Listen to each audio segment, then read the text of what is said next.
All right, welcome back to another episode of Say Yes to Travel, where I've been able to talk to travel industry professionals from all around the world at all different aspects of the travel industry. And today's guest, we're going to have a great conversation. I just know it already. I mean, he's had such an incredible experience. I've got on today Paul Rutter, who is not only a customer experience expert, which, as you all know, as a former concierge, totally up my alley.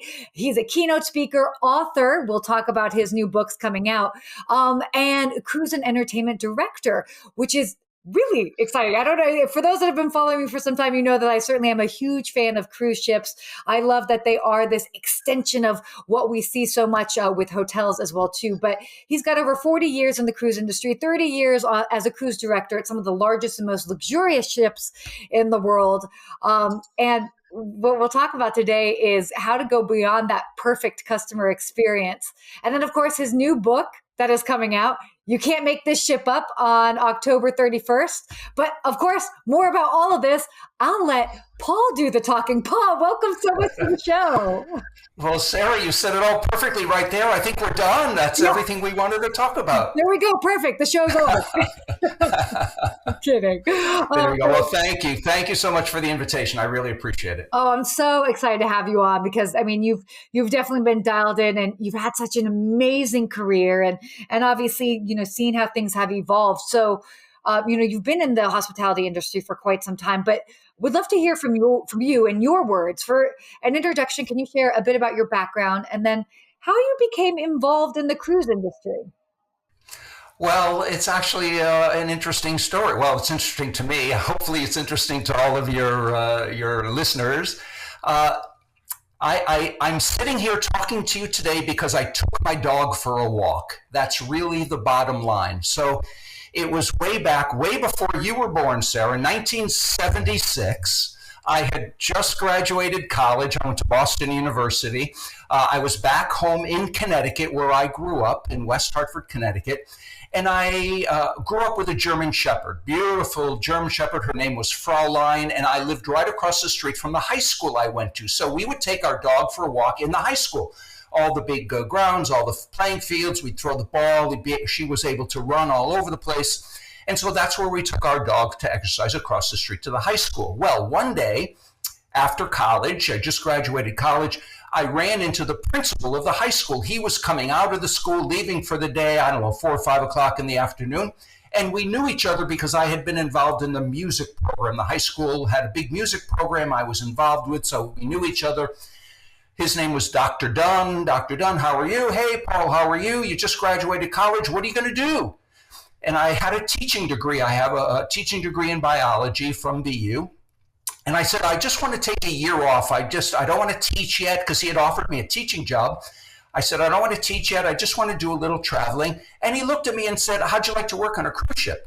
And I went, excuse me, are you talking to me? And he went, yeah. There was a parent at the high school who had just started in the mid-'70s putting a few slot machines on cruise ships. And they had cleaned out an old closet on the ship. They put in, 10, 15 slot machines. And this cruise line and this concessionaire, it was called Atlantic Associates, long time ago. They're not in business anymore. They would split the profits. And so if I had not taken my dog for a walk at that particular time, at that particular day, my life would be forever changed and we wouldn't be talking, because he set me up with this parent. We interviewed.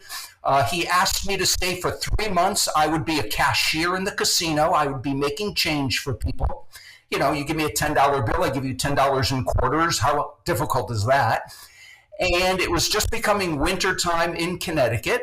And he said, just stay for 3 months, because then if you don't like it, I'll get somebody to replace you. And 3 months has turned into over 40 years. I just really took to the industry. I loved everything about it. The great thing about this small company was that it was a concessionaire, so they were on lots of different lines. My first ship was for Sitmar Cruises, that isn't even in existence anymore, Fair Wind and Fair Sea. Worked for Costa Cruise Home Lines, the old Oceanic and the Doric.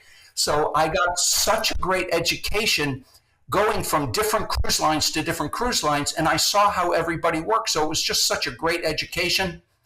I left for a few years in the mid 80s because I wanted to teach school, and I also coached basketball. I played a little basketball in college. So I left for a few years. And then when I came back as cruise staff. And you know what the sad thing is that I could earn more money on a ship than I could as a teacher, which is very sad. I mean, God bless all the teachers out there. They deserve everything that we can give them. And so I went back to the ships in the late 80s and came on as cruise staff, went to sports director, assistant cruise director, and became cruise director in 92 on board Sovereign of the Seas, which at the time was the biggest cruise ship in the world. And it just took off from there. And I was really addicted to the lifestyle, the industry. It was just, I was traveling all over the world and getting paid for it, right out of college. How can you beat that? You can't beat that at all. I mean, that's so, and I just love how you're describing it because, again, and I oftentimes kind of relate like the hotel industry, which is certainly my background, to the cruise industry, in that, each brand has a little bit of a different flavor, a little bit of a different style, and all that. And it's so cool that you got to experience that fresh out the gate, because that really just changed your whole experience and it made you so knowledgeable. It was a great education. And I have said forever that traveling is the best education you can ever get. And it was just such a wonderful experience working with crew members from, close to 100 different countries on board. Americans were the minority when we were on board the ship. And so it's just such a great industry. Obviously, we both come from the hospitality field. But I have to be honest with you, there's one difference with the cruise industry, and that is we're one of the very few industries where we actually live with our customers 24 hours a day, 7 days a week.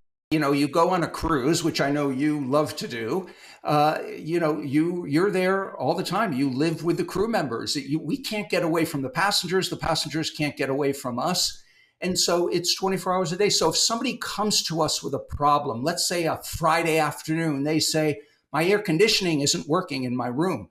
We're not going to say, well, it's Friday. Sorry, we'll send somebody on Monday. We don't work on the weekends. No, it doesn't work that way. We reply, yeah, we'll have somebody there in less than 30 minutes and we'll have the problem taken care of, because those are the policies and procedures and really the principles that we base our business on. And so when I talk with companies on land, my first question is, could you or your company survive if you had to live with your customers 24 hours a day, 7 days a week? And it's funny because they look at me with a blank stare in their eyes and they go, wow, I never really thought of that about living with their customers. And even people who've cruised before don't realize the situation because it's so dynamic. And the second thing to go along with that is not only do we live with our customers, but we also live with our coworkers. And so the person that we just spent 8 hours with at the front desk, now at the end of the day, that person may be our roommate that we go back and we share a cabin with. And so on most ships now, it's 2 to a room. Most crew members are 2 to a room with a private bathroom, and they have their own refrigerators, TVs, internet connections, things like that. It's like a college dorm. But let's say you don't get along with somebody that you're working with. They could be your roommate, or they could live right next door to you or right down the hall from you. And then when you go to get your meals, you're all going to the same place. You're running into each other at the crew mess. If you want to go have a drink at night, there's a crew bar. You all run into each other at the crew bar. And so the culture on board is so very, very important. And I believe cruise lines do an excellent job of establishing an incredible culture because they have so many different nationalities on board. So, and they have to really take care of all these different nationalities. You and I may eat cereal or eggs for breakfast, but they're eating fish and rice and all sorts of things for breakfast that we don't.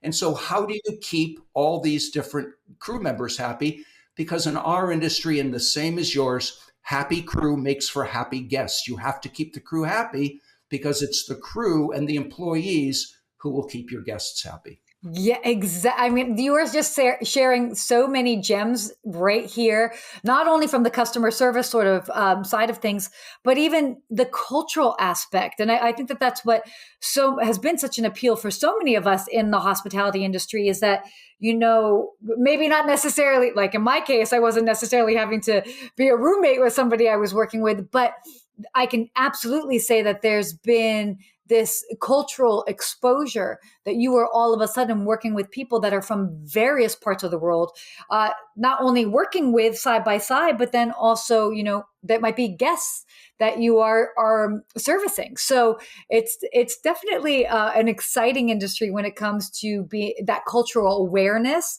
and exposure. So I love everything that you're sharing.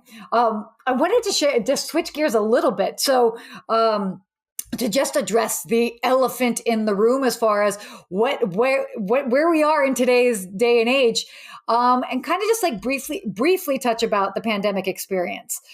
Certainly, it's been challenging for the cruise industry. Any sort of insights that maybe we should be thinking about something different than what the headlines are maybe saying? What pandemic are you talking about? I'm not sure. Has there been a pandemic? I don't know. I don't know. Well, obviously, the pandemic has at first decimated the cruise industry. My last ship I was on was the Freedom of the Seas. We're actually in dry dock in Cadiz, Spain, at the end of February of 2020. And of course, the cruise industry shut down in the first couple of weeks of March 2020. So I had just gotten back from Spain. I was home for a few months vacation. I keep hearing about this because I was over in Europe at the time. And before that, I should say, for the last 2 years, I was over in Asia, sailing out of Shanghai and Tianjin.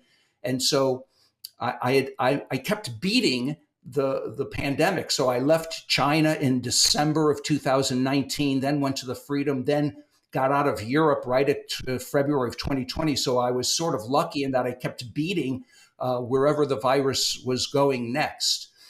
Obviously, the cruise industry shut down. They're now making their way back. I can tell everybody and people in your audience that the cruise industry has been light years ahead of many other industries in terms of health and safety and security. And so when people are now putting Purell stands at their businesses to wash your hands, we've been doing that for 10 years now. That's nothing new to us. We clean and sanitize highly touched areas every day, all day long. And we've been doing that again for decades now. So increased sanitization and dealing with norovirus, as you know, when a ship comes out with a flu virus, the cable TV is all over that. And so our goal is to make sure that everybody is health and safety, and we've been doing it for a long time. As soon as the pandemic started, some of the major cruise lines got together and formed what was called the Healthy Sail Panel. And it was leaders of the FDA, the CDC, a governor who was a former head of the FDA, Dr. Scott Gottlieb, who's been on TV a long time.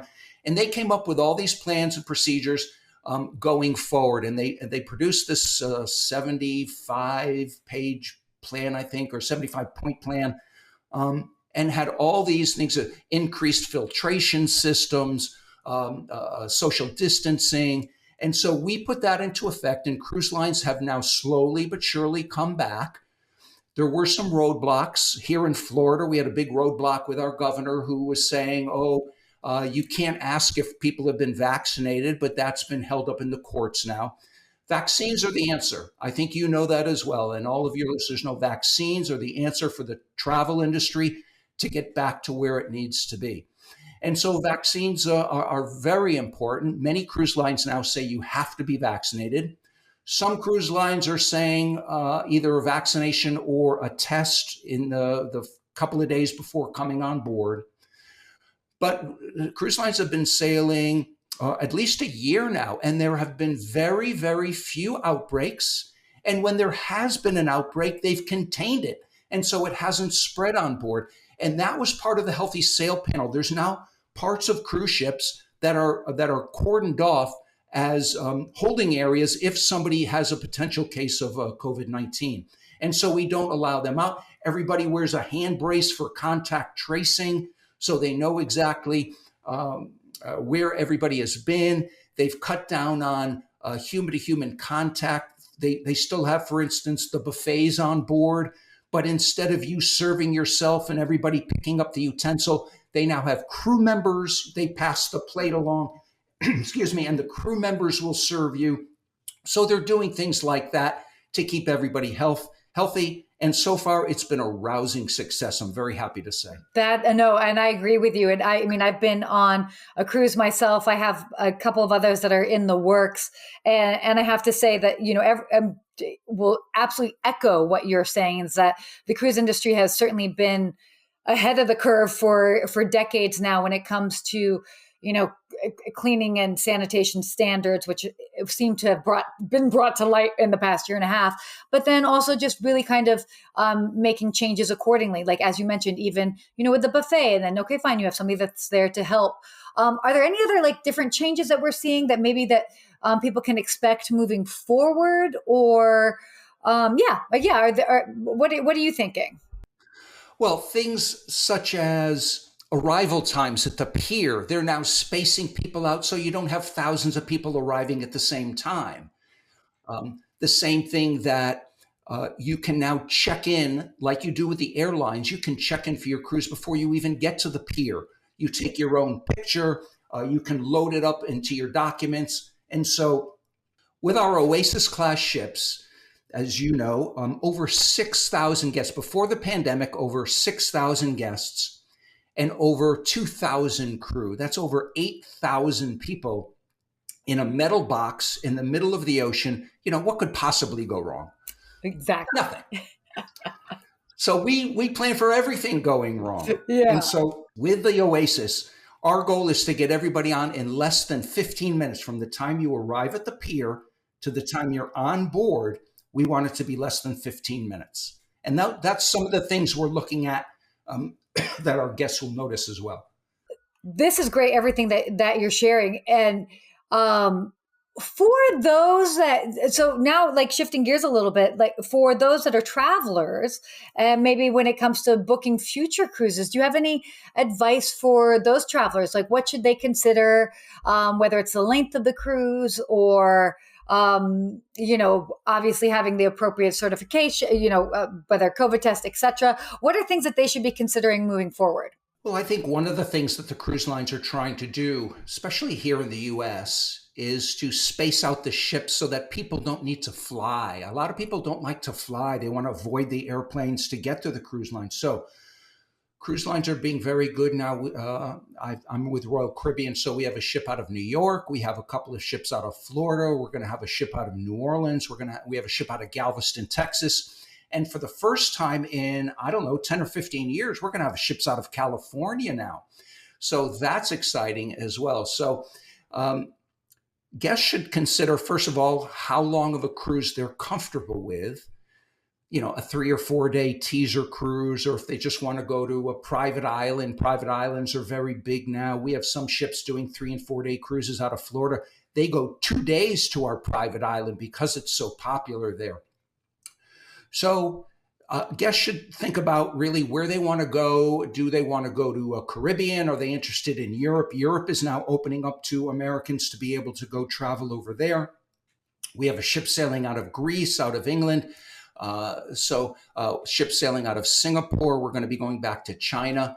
So guests really need to think about, first of all, how long they want to go away for, how comfortable they are, and really where they want to fly to in order to book that cruise. I think that'll be important going forward. And because we're social distancing on board, the ships are only half full. You have to get those reservations in quickly because the ships are selling out. And so 2020, from what I've been told, the reservations are higher than they were pre-pandemic. And so people really need to consider that. Don't wait till the last minute to book a cruise because they really are filling up very quickly. And that's a really good point to just underline and stress is that 2 reasons. A is that the first one is that the cruise industry, they're avid cruisers. People they want to be on the next cruise out that they can be on. And then the other aspect that is very important that you mentioned is that cruise lines aren't filling every cabin up. So because of that, there is a limited capacity, which is ultimately in favor of the travelers.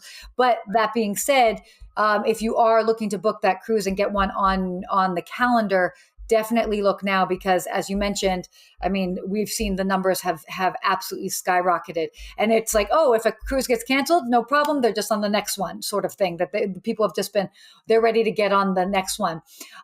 So wanted to ask, we touched briefly about how working in the cruise industry, as far as like the customer experiences, you're living with your coworkers 24/7. But then you also have this interesting notion when it comes to hospitality and delivering that service is going beyond the perfect experience. Can you share a little bit more about that? So about 4 or 5 years ago, I came up with a customer service and a customer experience model called More Than Perfect.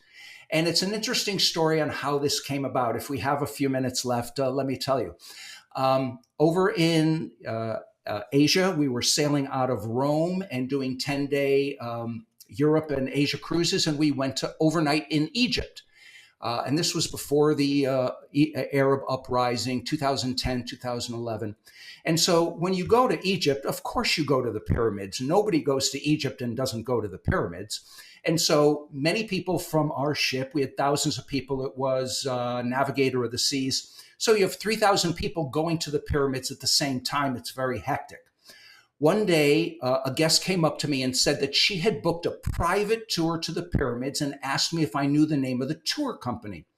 Unfortunately, I did not, because there's lots of private tour companies, but I said, after it's done, come back and tell me how it went. She was a bit nervous because she did it online. And so, you're in Egypt now, who knows what could happen. I saw her a few days later. She had an absolutely wonderful time. She could not stop talking about the tour guide.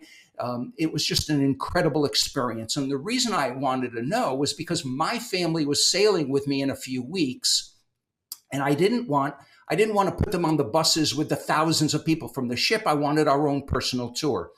So I called up this gentleman. She gave me his email. His name was Yasser, and we arranged a tour for me and my personal family. In Egypt, we dock in Alexandria. That's 3 hours away from Cairo. So it's a 3-hour bus trip. It can get pretty long.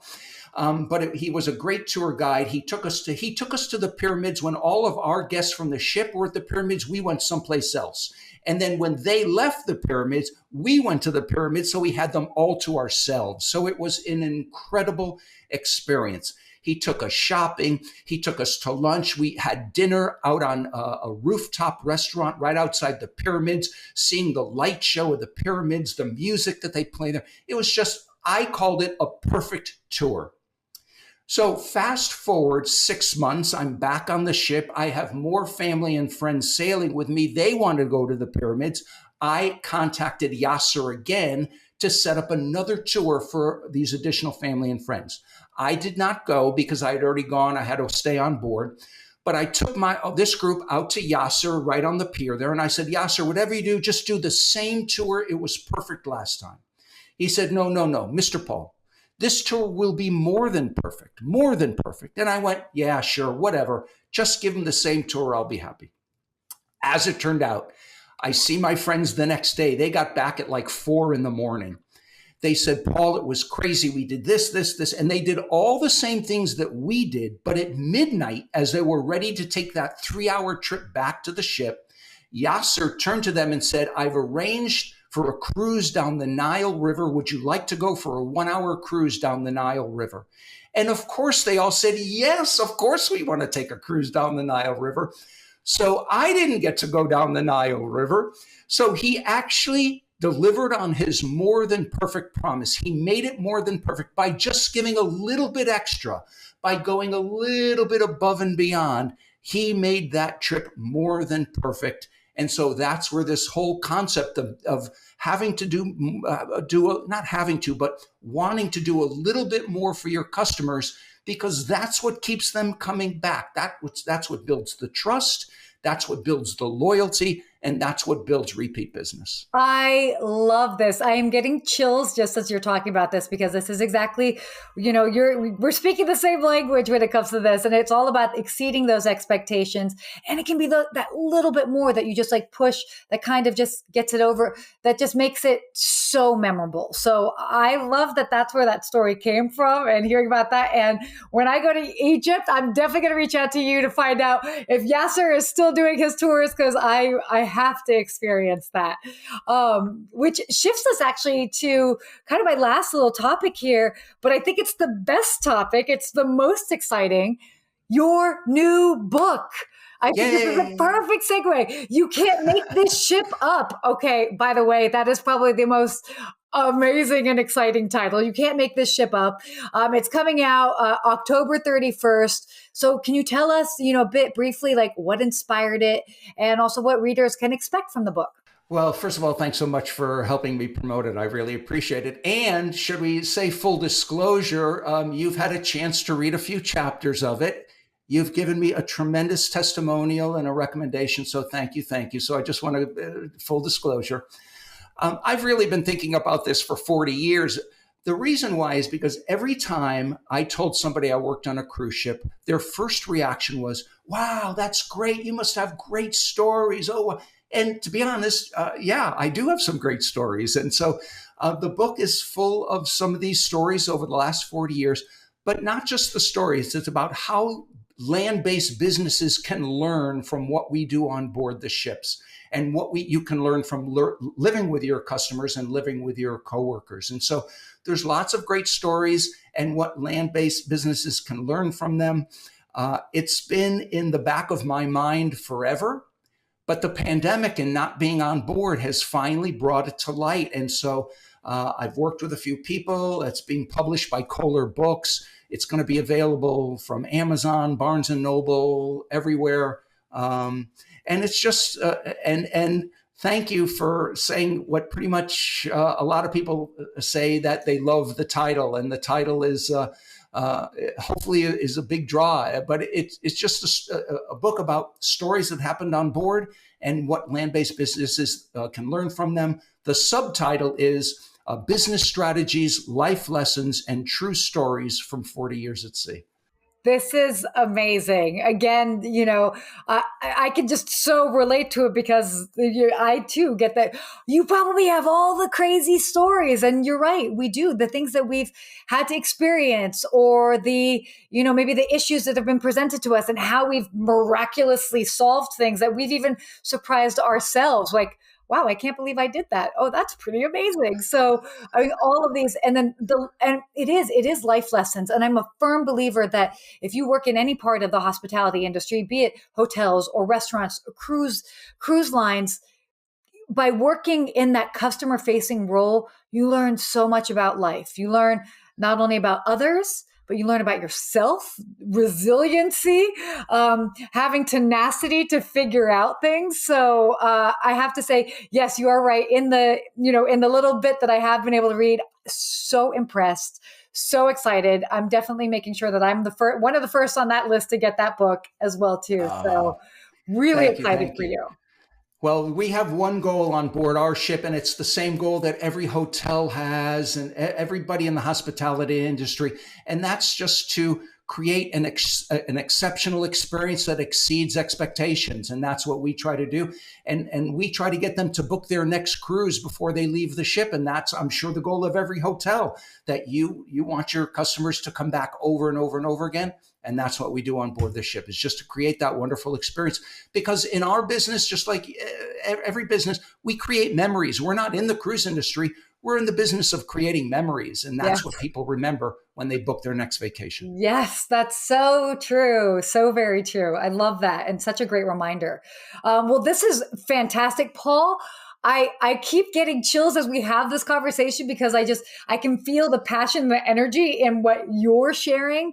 I know that this book is fantastic, and I'm really just excited for it to come out. So for everybody that's listening, I'll be sure to have a link so that you can find out more about the book, how you can get it on Amazon, or if you want to get it elsewhere as well too. We'll have all those details.